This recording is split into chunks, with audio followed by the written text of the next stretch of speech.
So we're back to go through and talk about everything that we took away from Dr. Joe Dispenza's Becoming Supernatural. I'm really excited to go into it and figure out the layers and intention, what you guys like really extracted from everything that they were reading, right? Everything that they were talking about when it came to breath, when it came to elevated emotions, when it came to all these things. I'd love to hear what you guys took away. So Chris, we'll start with you. What was your biggest takeaway? What was something that resonated with you? What's something that you learned? One thing that I noticed is, all right, with the whole breath thing, I didn't realize that your mentality and how you navigate your energy and your subconscious, a lot of this comes to an actual physical level. Like I noticed that it's not just about the way that you think. Like a lot of the ways that you transfer energy is also on a physical level. Like you also have to breathe a certain way to get some of these pathways to open, to get some of these frequencies, but to be accepted into your mind. So it almost kind of makes me feel like I should be more holistic with my body. I've taken a lot of time lately to do a lot of the thinking, and beyond this book, a lot of paradigm shift and a lot of that, but I've been kind of ignoring like that side and the talk of meditation and almost like these chakra channels that he's like hinting onto and stuff. It makes me feel like I also need to take a minute to actually get that part of it in there.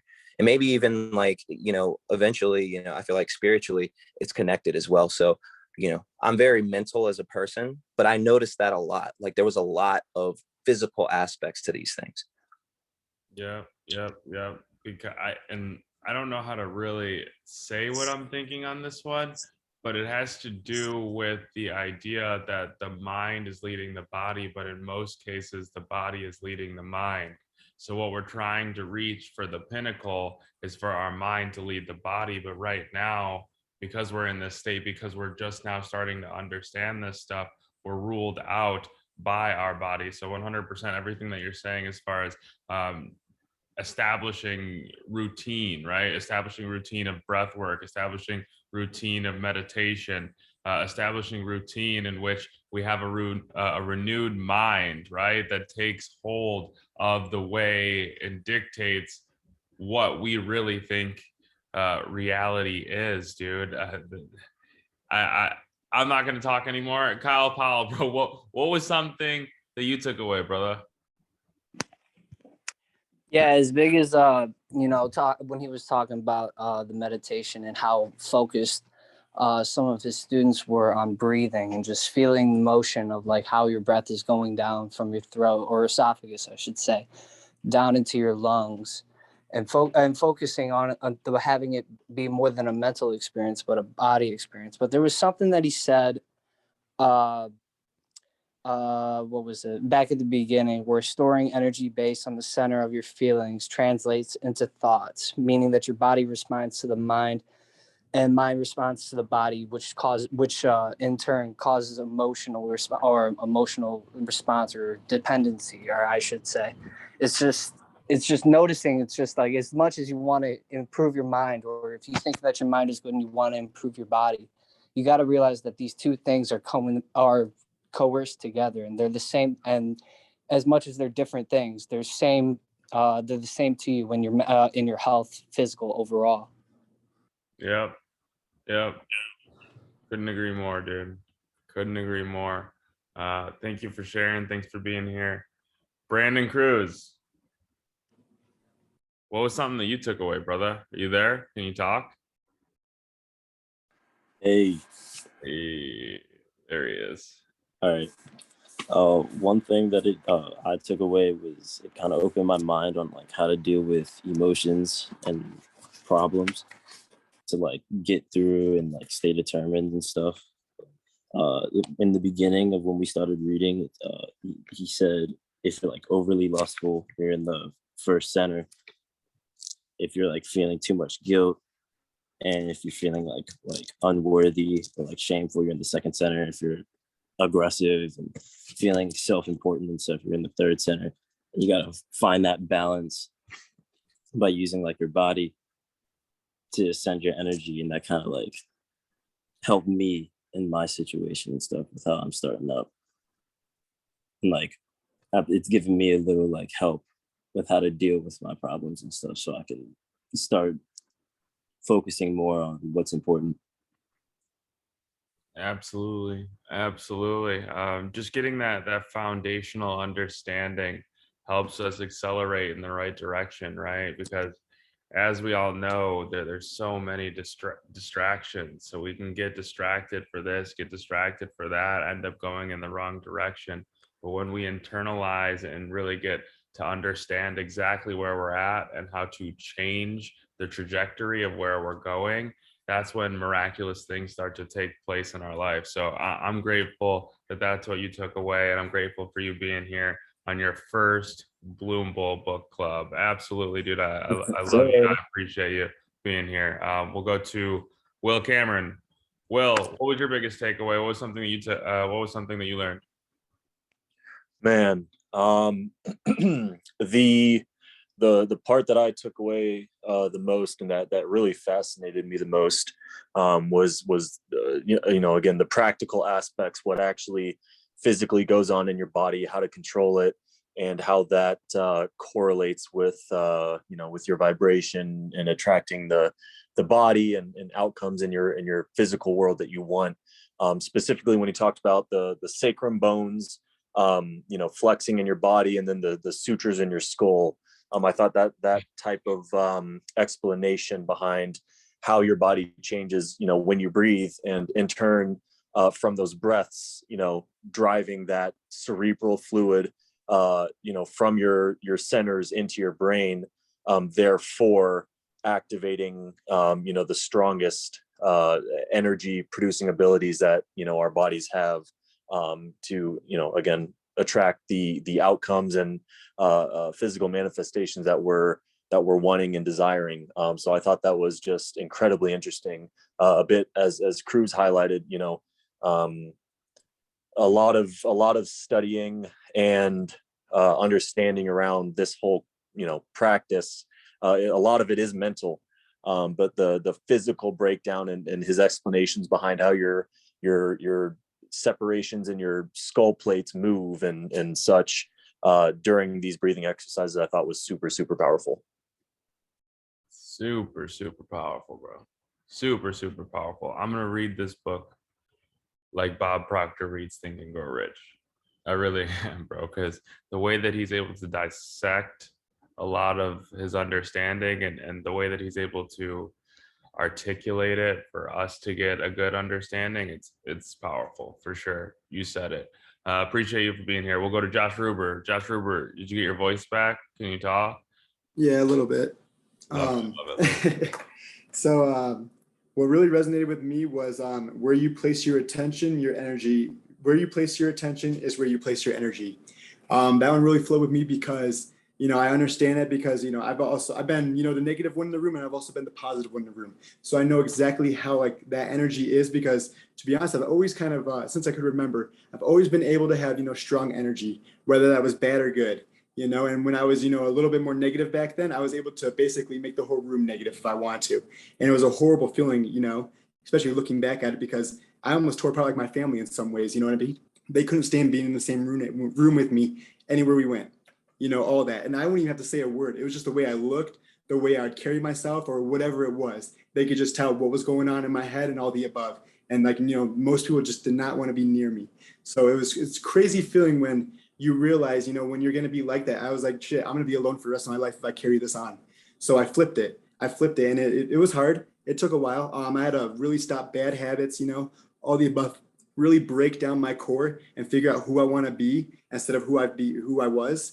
And lost some friends, lost a lot of things, created the best habits ever, though. I could tell you that, especially just doing, these meetings with you guys. So, I mean, it's been a long ride, but, I'm loving life so far, and I can't wait for more. I'll tell you that. Love it, dude. Love it. We appreciate having you here. Kelly, what was your biggest takeaway? I loved how he highlighted within the practice and like within his instructions how important it is to manage our breath as well. So during the exercise, he talks about squeezing and holding the muscles of the perineum and the upper and the lower abdomen. and then bringing that energy all the way up to the top of your head. And when you get to the top of your head, you need to hold your breath and hold that energy there for a moment. And it's just like, of course, helping, as he says, pushing the cerebral spinal fluid up to the brain and allowing that energy to flow all the way up. But I just love it because it put a scientific reasoning to why in like yogi practices that I've done in the past, like why it was important during those practices that you held your breath for like 1 to 2 seconds before you released it. And so that's super cool and exciting for me to just get that perspective and also more information about why breath work is so important. Yep. Yep. Thank you for sharing. And last but certainly not least, Caleb DeRoche. Here you go. So that last bit where he goes and he talks about how this certain emotion can create certain effects, that kind of brought me back to Jordan Belfort and what Jordan Belfort teaches about the anchors and going into the sale with actually firing off the emotion of how the sale outcome will be, such as making that sale, how to make that sale. So really, it secured that, and knowing that, hey, this is more people talking about, this is something you need to do. You need to fire off these emotions before you go into a sale, so that way you can solidify and manifest that sale before it even happens, and you can go in even more confident. Then that brought me to, yeah, no, that's it. Okay. Okay. Well, thank you all for sharing. Thank you all for being here. I'll tell you guys my biggest takeaway before we wrap up, right? Something that really stuck out to me was his definition on gamma brainwaves versus beta brainwaves. He said that in beta, the outer world seems more real than the inner world. And so when I take a better look at my life, right, especially over the last 6 months, 8 months, 12 months, 2 years, right, there were a lot of times, I would say 99% of the time, I was operating in beta, where the outer world seemed more real than my inner world, where I was allowing external circumstances to dictate my peace, happiness, fulfillment, excitement, joy, giving, right? In some instances, I stopped myself from tithing because I had these weird negative thought patterns. So getting a better understanding of the difference between being in beta and being in gamma, dude. Gamma brainwaves, which they call the super conscious. They're notable not only because they produce the highest amounts of energy of all the brainwaves, but also because that energy comes from within the body instead of being released in reaction to a stimulus in the environment, the outer world. The difference is that in gamma, whatever is happening in your inner world becomes much more real to you than many experiences you've had in your outer world. And all I gotta say is I'm gonna stay in gamma, bro. They might take down the TikTok, but listen, I didn't see it because the only thing I see is a community where there's over 5 million people in it. God didn't promise that we would get there through TikTok. That's the craziest part. So like the fact that I allowed external circumstances to dictate my being in beta versus gamma is insane. The fact that I allowed any external circumstance to dictate me feeling whole, me feeling loved, me feeling at peace, me having abundance, me having overflow, right? I'm now going to be in search of those specific elevated emotions, the ones that I want, in any external circumstance that doesn't align I'm pushing it to the side because what Josh Ruber said, which was a regurgitation of what Dr. Joe Dispenza said, where focus goes, energy flows. So the external circumstance, no matter what's happening in the external circumstance, if you focus on that problem, you can be no greater than the problem, right? I don't know who said this, but it was a line like, you can't fix the problem with the same type of mindset that it took to get you in it, right? TD Jakes and Ivy Hilliard, they classify this as a renewed mind. We have to have a renewed mind. I'm excited for a renewed mind. Thank you, God, for a renewed mind, right? Staying in gamma and never being in beta, never allowing external circumstances to dictate whether we feel healthy, right? We're in control. It's a choice, especially for everybody that's in this room. We just got the prescription for how to stay healthy, right? Breathing, meditating, considering throughout the day the elevated emotions that align with everything you want out of life.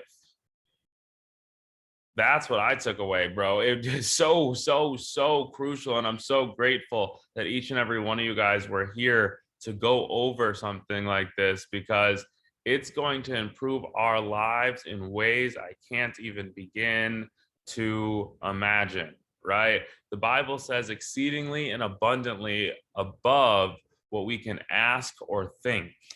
Exceedingly and abundantly above what we can ask or think.